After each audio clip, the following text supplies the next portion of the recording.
الفاتحة. أعوذ بالله من الشيطان الرجيم. بسم الله الرحمن الرحيم. صراط المستقيم صراط الذين أنعمت عليهم غير المغضوب عليهم. بسم الله الرحمن الرحيم. الحمد لله رب العالمين والعاقبة للمتقين ولا عدوان إلا على الظالمين، وأشهد أن لا إله إلا الله وحده لا شريك له إله الأولين والآخرين وقيوم السماوات والأرضين، وأشهد أن سيدنا محمدا عبده ورسوله أفضل الأنبياء والمرسلين. اللهم صل وسلم وبارك على سيدنا وحبيبنا وشفيعنا ومولانا محمد وعلى آله وصحبه أجمعين، ولا حول ولا قوة إلا بالله العلي العظيم. نوينا التعلم والتعليم والنفع والانتفاع والتذكر والتذكير والإفادة والاستفادة والحث على التمسك بكتاب الله وسنة رسوله والدعوة إلى الهدى، الدلالة على الخير ابتغاء وجه الله ومرضاته وقربه وثوابه من الله تعالى. يقول المصنف رحمه الله تعالى في كتابه إلى أن قال قسم الفيء وأحكام الجزية. Pada pembahasan terakhir kita membahas tentang hukum as-salbi wa qismatul ghanimah, hukum-hukum yang berkaitan dengan rampasan perang. Kita masuk kepada pembahasan berikutnya yang berkaitan dengan al-fai. Al-fai malun hasala min kuffar biduni qitalin kal jizyati wa ghairiha. Al-fai itu adalah harta yang dimiliki atau dihasilkan dari orang-orang kafir tanpa peperangan. Itu disebut dengan al-fai. Harta yang dimiliki oleh umat Islam dari orang-orang kafir tanpa perang. Seperti apa? Seperti jizyah. Jizyah itu pajak. Pajak yang diwajibkan bagi mereka, atas mereka, diambil oleh hakim, itu disebut dengan al-fai. Nah, ini rampasan-rampasan semacam ini bukan rampasan jatuhnya, kepemilikan. Kalau rampasan berarti terjadi kekerasan di situ. Jadi yang dimiliki oleh orang Islam dari harta orang kafir tanpa perang, itu kata ulama dibagi juga seperti halnya ghanimah tadi. Sebelumnya kan kita bahas soal rampasan perang, kurang lebih sama pembagiannya. Jadi 1/5 bagi yang disebutkan sebelumnya itu bagi Nabi, keluarga Nabi, terus apa? Sebelumnya kita bahas, anak yatim dan apa? Ibnu Sabil, nah sama semua. Kemudian 4/5-nya dibagi buat mereka-mereka yang biasa ikut apa? Ikut berperang dari pasukan-pasukan umat Islam. Nah, dikasih ke mereka itu untuk apa? Untuk memperbaiki alat-alat perang atau untuk membeli kuda-kuda untuk perang dan lain sebagainya. Itu semua diambil dari pajak atau disebut dengan al-fai. Jadi diambil dari pajak itu 1/5-nya buat Nabi, keluarga Nabi, anak yatim, dan juga apa? Ibnu Sabil. 4/5-nya buat mereka-mereka yang selalu ikut andil dalam berperang. Untuk apa? Bukan untuk mereka, bukan untuk dimiliki, cuman untuk memperbaiki alat-alat peperangan mereka. Untuk beli lagi kuda kalau dibutuhkan, beli kuda. Karena kan pasukan elit itu di zaman Nabi itu pasukan berkuda. Maka mereka dapatnya lebih banyak dibandingin yang jalan, karena risikonya lebih tinggi. Kalau jalan kan setara, kalau berkuda kan kelihatan, bisa kena sabatan pedang, bisa juga kena panah, paling gampang di atas kuda. Maka mereka dapatnya lebih dibandingin yang berjalan kaki. Itu disebut dengan al-fai. Ya, apa kita bahas, walaupun sekarang kagak ada. Mengapa ini ilmu? Kita nggak tahu suatu saat terjadi lagi, kita nggak tahu. Ilmu harus disampaikan, mau ada ataupun tidak ada, perlu kita ketahui ini sejarah yang terjadi di zaman Nabi Muhammad sallallahu alaihi wasallam. Karena sejarah itu penting untuk memperkuat iman. Makanya Al-Qur'an itu hampir 70% lebih isinya sejarah. Sejarah semua tentang para anbiya, tentang para rasul, diceritakan semua ke Nabi Muhammad sallallahu alaihi wasallam. Untuk apa? Ngambil ibrah dan hikmah dan pelajaran. Contoh saja mungkin kita dulu sering dengar sejarah PKI. Kenapa? Bukan kita bilang PKI sekarang lagi ada atau nggak ada, cuman sejarah buat kita. Bahwa itu faham yang negatif, yang mempecah belahkan apa? Umat di negara kita, umat beragama, bukan hanya umat Islam. Sehingga kita cekcok karena ada orang ketiga nih yang nggak beragama sama sekali. Atau kita bahas dengan kata lain apa? Komunis. Mereka suka mengadu domba antar umat beragama. Makanya sejarahnya nggak boleh hilang.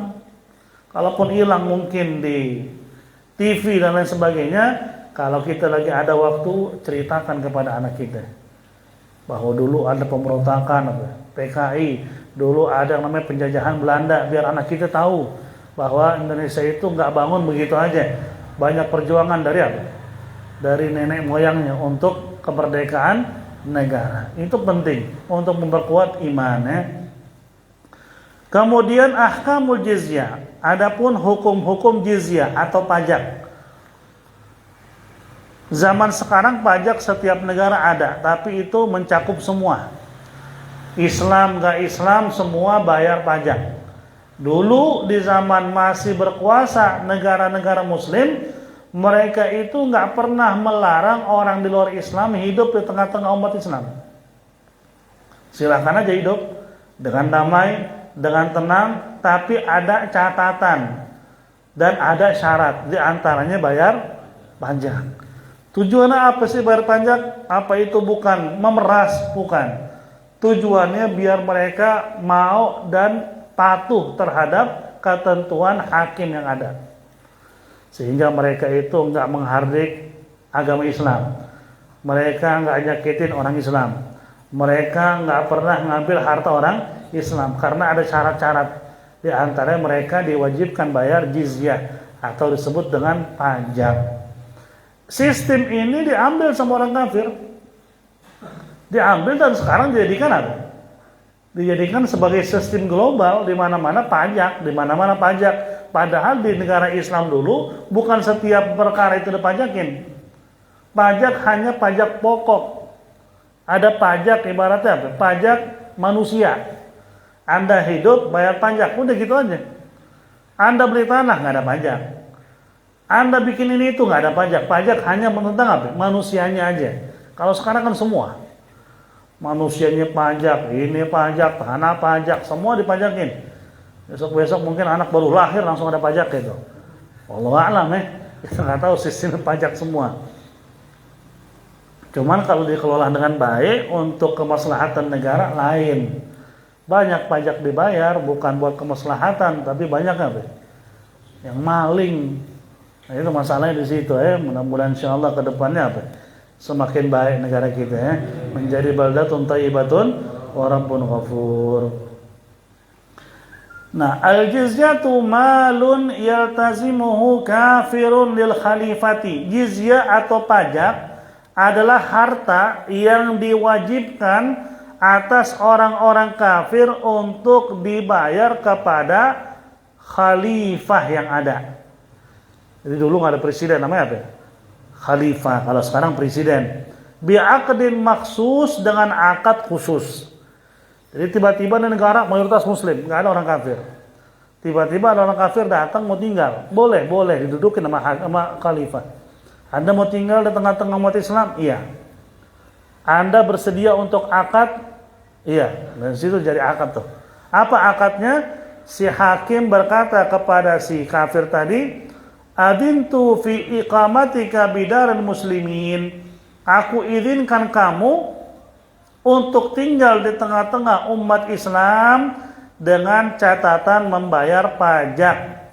Wa tanqad li hukmil Islam, dan patuh kepada hukum Islam.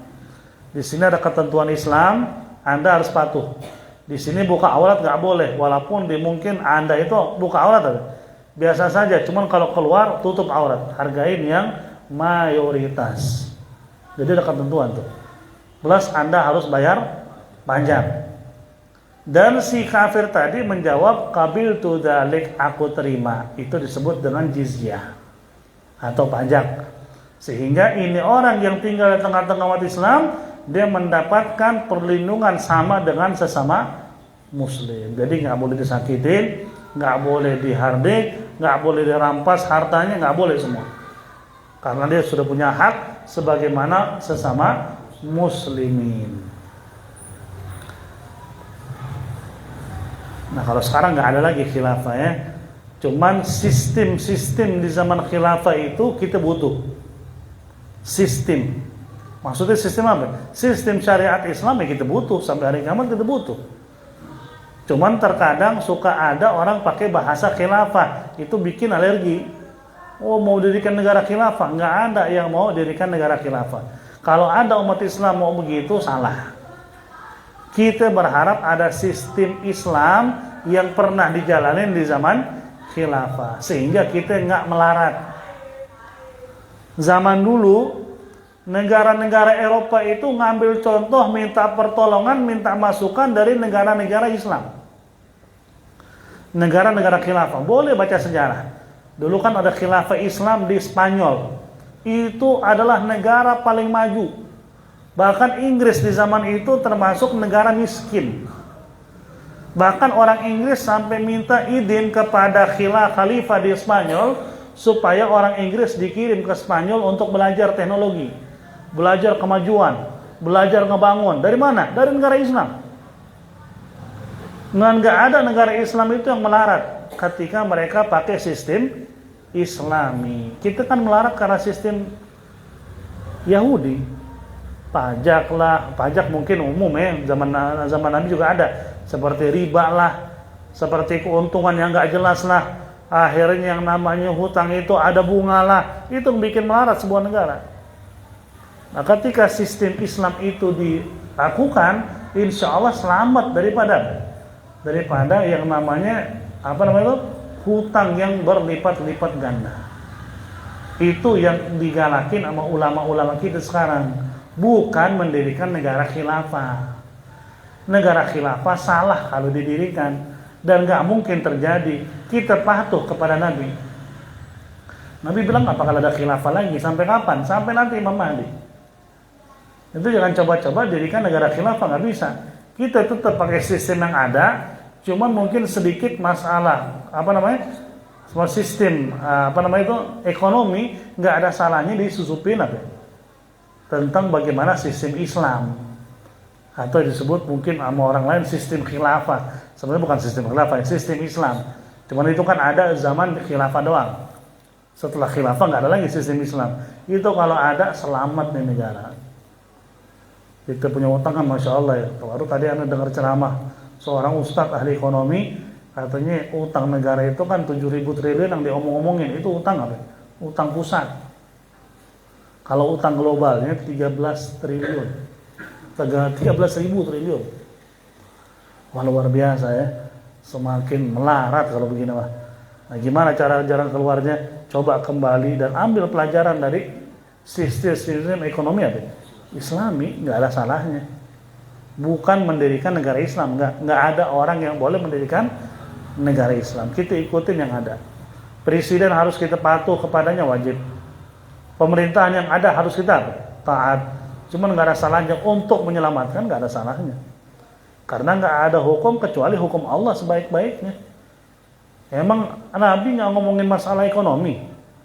Buka kitab fikih itu ada khusus pembahasan soal muamalah, jual beli, kerjasama, riba, atau ngambil merampas harta, atau tiba-tiba ada tanah mawat, disebutnya tanah mati, nggak ada kehidupan, gimana cara menghidupkannya, itu di fikih ada. Berarti kan segitu jauh Islam itu membahas.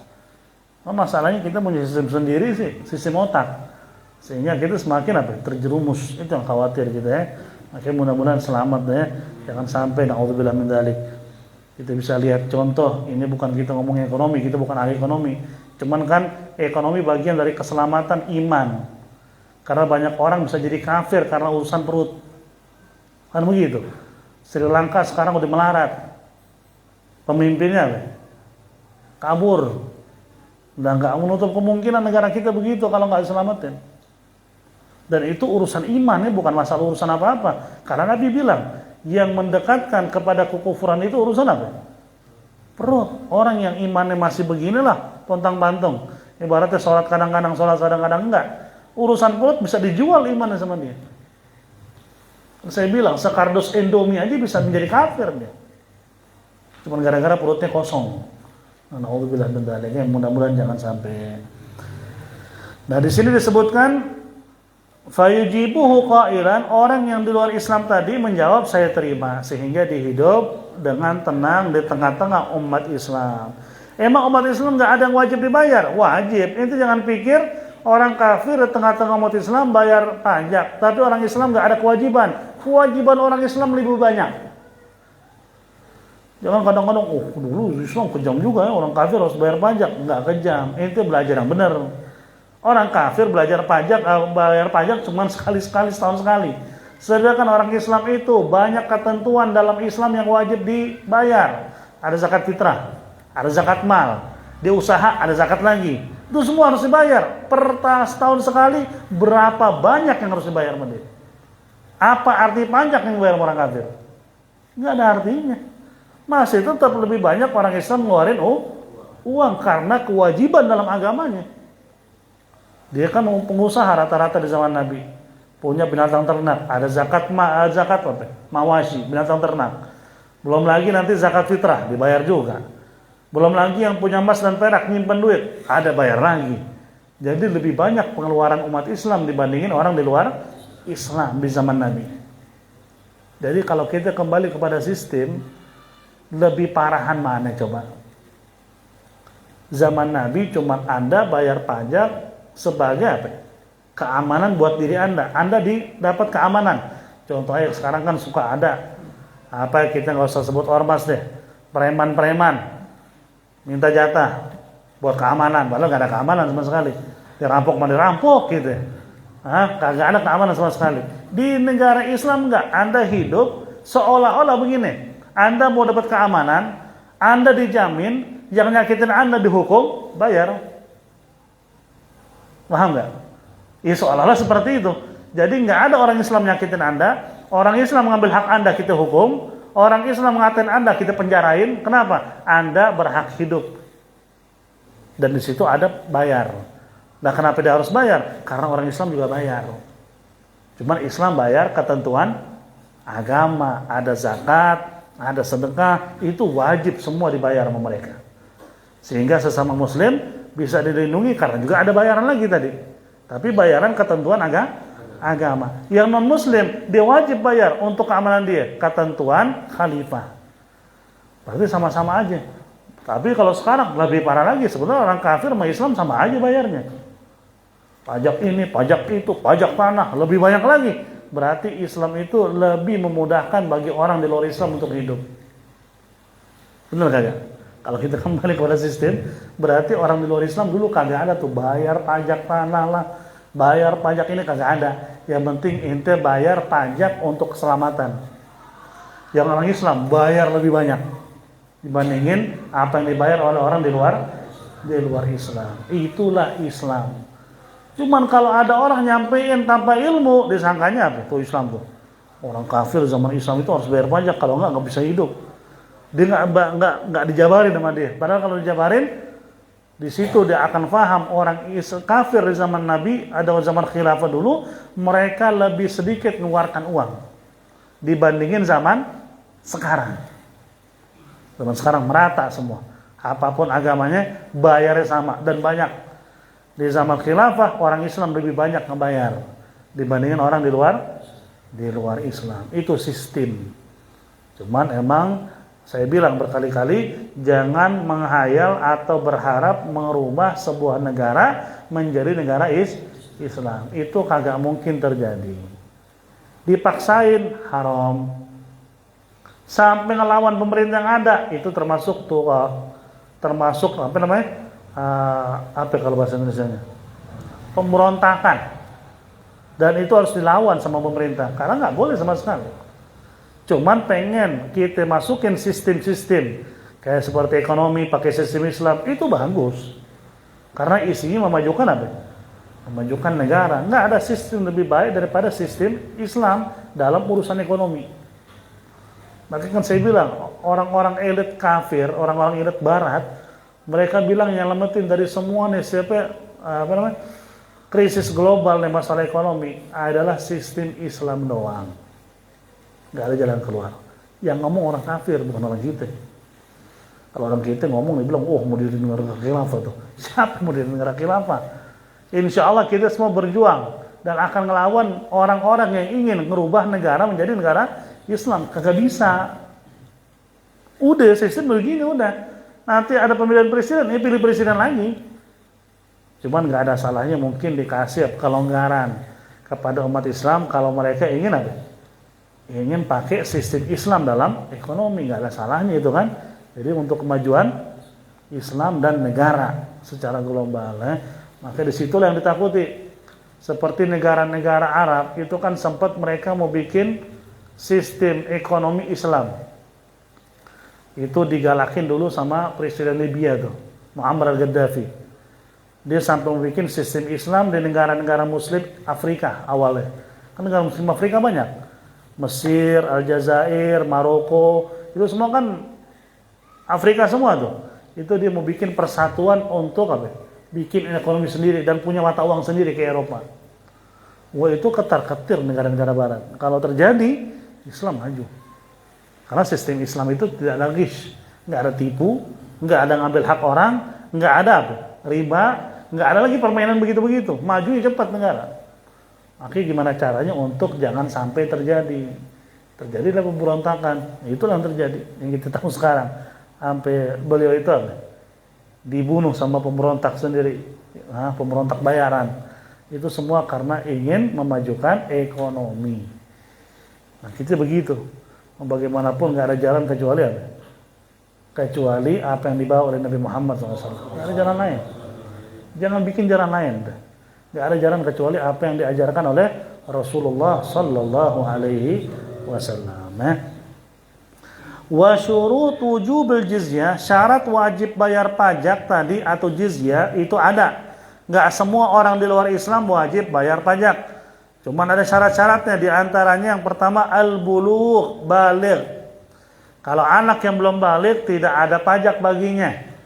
Dia berhak hidup di tengah-tengah umat Islam dengan aman karena bagaimana disuruh bayar pajak kalau masih kecil. Jadi tetap.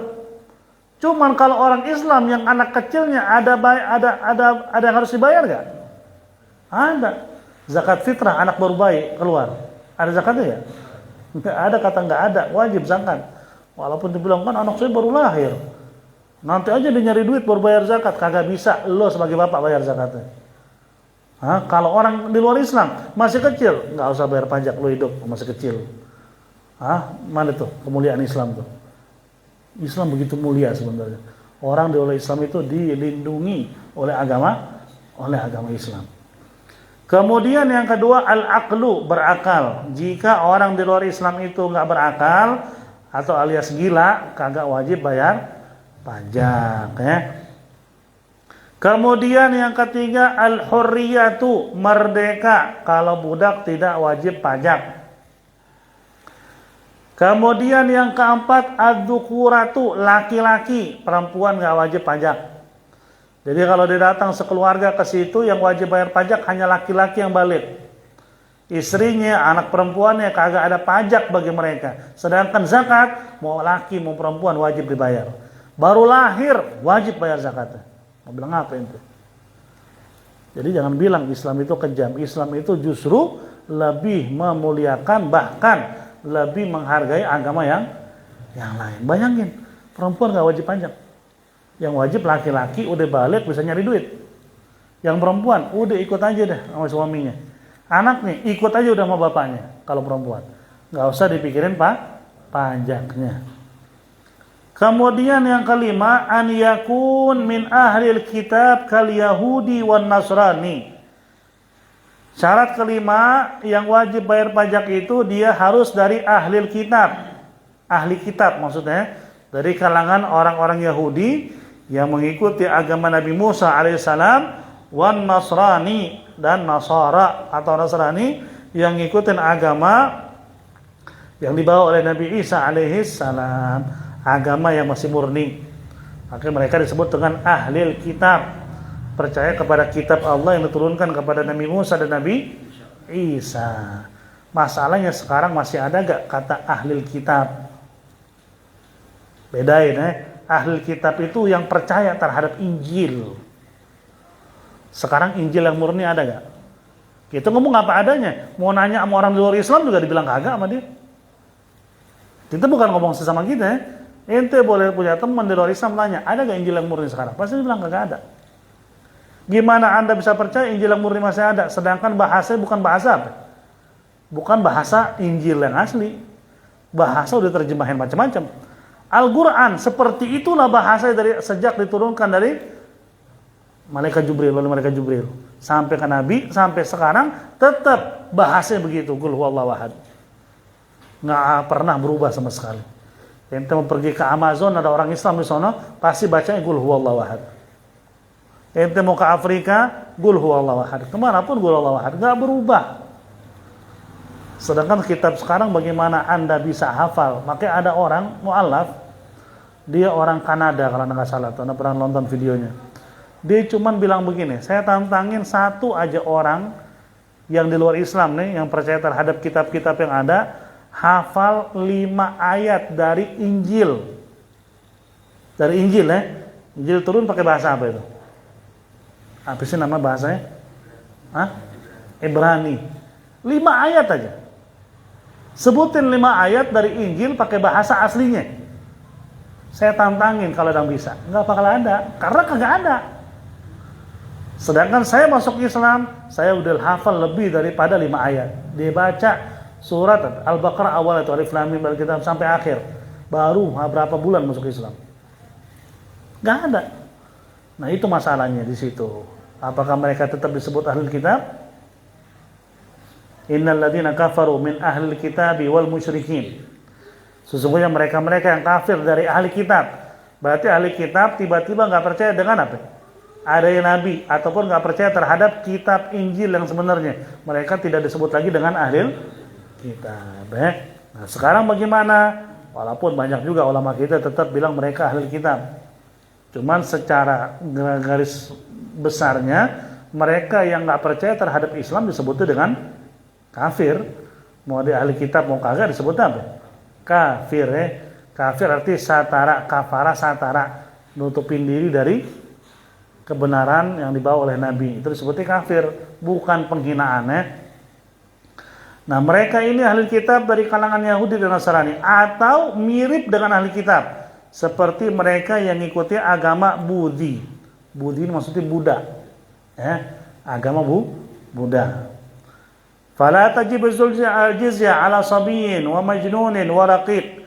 Tidak wajib membayar fidyah bagi anak kecil, orang gila, ataupun budak, ataupun seorang wanita. Mereka nggak wajib bayar jizyah atau pajak. Nah, begitu mereka sudah bayar jizyah, mereka itu mendapatkan beberapa perlindungan. Ketika mereka udah bayar jizyah atau pajak, mereka itu mendapatkan beberapa perlindungan. Di antaranya, yang pertama anju adil jizyah. Pertama dia wajib bayar pajak. Kedua antajri alai ahkamul Islam. Dia mendapatkan apa ya? Mendapatkan perlindungan sebagaimana orang Islam tentang hukum-hukum Islam. Seperti jaminan, dia dapat jaminan tuh. Dan juga mereka juga dapat hukuman kalau mereka ngambil harta orang Islam atau orang Islam ngambil harta mereka dapat hukuman juga seperti orang Islam yang lain. Allah yadhkuru dinul Islam illa bikhair. Mereka tidak boleh menyebut Islam kecuali dengan baik, nggak boleh menghina Islam, dan jangan ajarin orang Islam untuk tidak menghina agama lain. Islam nggak pernah menghina agama lain. Nabi berapa kali dihina? Ada orang kita hina agama dia? Nggak ada. Kita cuma marah doang. Padahal kalau kita hina bisa aja. Cuman Islam nggak ngajarin kita menghina agama lain. Cuman mereka paling istiqamah menghina agama Islam. An la yaf'alu ma fihi dhararun 'alal muslimin, dan mereka tidak boleh melakukan sesuatu yang membawa kemudaratan terhadap umat Islam. Itu yang mereka bisa dapat. Jadi begitu diwajibkan habis akad jizyah atau akad pajak tadi, mereka mendapatkan 4 hal. Yang pertama wajib bayar, kedua mereka mendapatkan hukum-hukum sebagaimana orang Islam, yang ketiga mereka itu nggak boleh menyebut Islam kecuali dengan kebaikan, dan yang keempat mereka tidak boleh melakukan sesuatu yang membawa kemudaratan terhadap umat Islam. Seandainya mereka saat itu tiba-tiba mau membangun sebuah tempat ibadah, itu atas persetujuan khalifah dan juga mayoritas sepuh-sepuh atau orang-orang yang dituain oleh umat Islam, disetujuin, mereka bisa bangun tempat ibadah. Karena sekarang kita bisa lihat bagaimana orang Islam di negara-negara mereka sulit untuk bikin masjid. Paling caranya banyak pengusaha Islam yang kaya-kaya, mereka beli tuh tempat-tempat ibadah mereka tuh yang agama lain yang udah nggak dipakai, dia beli dijadikan masjid. Kalau nggak bisa. Sedangkan di negara kita di mana-mana alhamdulillah mereka diizinkan untuk apa? Untuk membangun tempat ibadah, dan nggak boleh kita hina, nggak boleh kita sakitin. Justru kita harus lindungi mereka ketika mereka beribadah. Yang penting jangan ikut andil dalam ibadahnya, itu yang salah. Toleransi kebablasan, baca maulid di dalam situ. Mereka ngaco. Bukan cuma ngaco doang, mereka juga enek. Ini orang-orang saudara kita nih, yang beda agama dengan kita, orang Nasrani. Mereka lagi mau ibadah dengan tenang, orang kita baca maulid. Tohla al-badru alaina. Dia lagi mau sunyi, kan dia sunyi biasa itu. Paling suara piano. Ini masuk bawa Rabbana, bawain, rame banget. Demen gak mereka? Orang Nasrani kagak demen. Kenapa nggak demen? Itu namanya bukan toleransi itu. Itu namanya apa? Gado-gado. Semua dicampur aduk sama dia. Nggak begitu ya. Toleransi itu kalau ditanya, Syekh Al-Buti ditanya, toleransi itu dalam beragama apa? Kata beliau, surat Al-Kafirun, lakum dinukum, itu toleransi. Bagimu agamamu, saya nggak bakal ganggu, dan saya nggak boleh ganggu, dan kamu tidak boleh ganggu agama saya. Itu yang dimaksud dengan toleransi. Jadi saling menjaga, saling menghormati, bukan dicampur. Nah, kalau sekarang kan nggak dicampur, kayak ente mau makan, tapi masuk ke dapur tetangga. Tetangga bini lagi masak, ente masuk aja deh. Masak apa teh? Aku mau makan nih. Padahal di rumah ada bini deh. Nah kurang lebih begitu tuh, dicampur sama dia. Kalau Islam yang benar kagak, ketika diundang sama dia makan, kita datang ke ruang tamu, makan lah karena diundang. Nah ketika kita mengundang dia datang juga. Nah itu baru benar, itu namanya toleransi begitu. Kalau ini sampai masuk ke tempat ibadah dia, atau dia masuk ke tempat ibadah kita, kayak masuk dapur orang minta makan tanpa izin lagi. Kalau pakai izin apa? Kagak enak juga dia lihat. Bini itu lagi masak, ente masuk tetangga orang lagi masak bininya. Walaupun diizinin, bini itu mana gak? Gila tuh laki gue tuh. Udah tahu bini lagi masak, dia makan masakan bini orang. Kurang lebih seperti itu. Jadi jangan campur aduk. Islam itu sudah terang benerang. Itulah hukum jizyah atau pajak. Kesimpulannya, orang di luar Islam ingin hidup di tengah-tengah negara Islam yang berbasis hukum Islam. Sekarang nggak ada ya. Cuma kita bahas nih zaman dulu seperti itu. Mereka diperbolehkan dengan catatan bayar pajak. Nah, begitu siapa yang bayar pajak? Yang balik, berakal, merdeka, laki-laki. Dan begitu sudah terjadi akad untuk bayar pajak, mereka wajib bayar pajak. Itu pertama. Kedua, mereka mendapatkan hukum-hukum sebagaimana hukum Islam, dapat jaminan. Yang ketiga, mereka nggak boleh menyebut Islam kecuali dengan kebaikan. Yang keempat, mereka nggak boleh berbuat sesuatu yang membawa mudarat terhadap umat Islam. Itulah hak-hak dan syarat-syarat yang wajib dipenuhi. Sebaliknya, orang Islam lebih banyak pengeluarannya. Yang bilang orang kafir bayar pajak, kenapa Islam nggak bayar? Bilang sama mereka, Islam bukan pajak lagi, zakat dengan bermacam-macamnya. Nanti ada sedekah yang harus dibayar ke Baitul Mal, karena kan harus ada Baitul Mal berjalan terus. Karena itu untuk memenuhi kebutuhan orang-orang yang tidak mampu, itu harus berjalan, dan itu semua dari uang orang Islam. Jadi orang Islam lebih banyak ngeluarin dibandingkan orang yang di luar Islam. Ya, wallahu alam bishawab. Insyaallah berikutnya kita akan bahas soal al-musabaqah. Musabaqah itu lomba. Lomba wal muramah, ataupun lomba dengan kuda, ataupun lomba dengan memanah. Apa hukumnya akan kita bahas. Karena perlu kita tahu, seperti yang kemarin sempat ditanya juga tuh tentang mesin mesin boneka tuh. Itu termasuk judi gak? Judi. Karena kan intinya uang kita beli dikasih koin, kita main. Insya Allah 80% ente nggak dapat tuh boneka. Kalaupun dapat, nggak tahu tuh ada jin yang bantuin kali. Soalnya itu aneh kan dibikin lembek, susah banget untuk ngangkat. Emang udah disetting. Kalau settingnya keras begitu, ya habis boneka di dalam. Itu udah disetting begitu. Apa itu? Itu namanya kayak ngadu nasib juga. Itu sama dengan judi. Cuman judinya dibungkus dengan permainan. Nah gimana? Boleh gak main time zone? Boleh aja. Itu aja yang hindari. Yang lain kan cuma buat senang-senang aja. Karena kan di situ kan ada listrik yang dipakai, ada kerusakan yang harus ditanggung, makanya kita bayar. Karena kita bayar listrik dan untuk pemeliharaan itu nggak apa-apa. Cuman yang ini nih jangan deh, jangan sampai dimainin karena sama aja kita mengadu nasib. Besok-besok kayak nyari genduro gitu. Kenapa? Gue mau main di time zone biar dapat boneka yang banyak. Enggak juga, itu haram. Nanti kita bahas insyaallah. Sebelum ditutup ada pertanyaan, dipersilakan. Fadhol. Ada yang bertanya?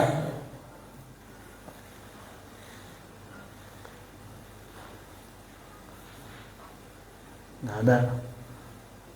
Akhirullah alam bisawab. Al-Fatihah ala hadhihi niyya wa ala kulli niyatin salihah wa ila hadratin Nabi sayyidina Muhammadin sallallahu alaihi wasallam. Bismillahil Fatihah. A'udzu billahi minasyaitonir rajim. Bismillahirrahmanirrahim. Alhamdulillahirabbil alamin arrahmanir rahim maliki yaumiddin. Iyyaka na'budu wa iyyaka nasta'in. Ihdinas siratal mustaqim. Shiratal ladzina an'amta 'alaihim ghairil maghdubi 'alaihim. اللهم بحق الفاتحة وسر الفاتحة وبكرامة الفاتحة يا فارج الهم يا كاشف الغم يا من لعبده يغفر ويرحم بفضل سبحان ربك رب العزة عما يصفون وسلام على المرسلين والحمد لله رب العالمين يا ربنا اعترفنا وأننا أسرفنا على رضا أشرفنا فاتم علينا توبة تغسل لكل حوبة واستر لنا العورات وآمن الروعات واغفر لوالدينا ربي ومولودينا والأهل والإخوان وسائر العباد وكل ذي محبة أو غيرة الصحبة والمسلمين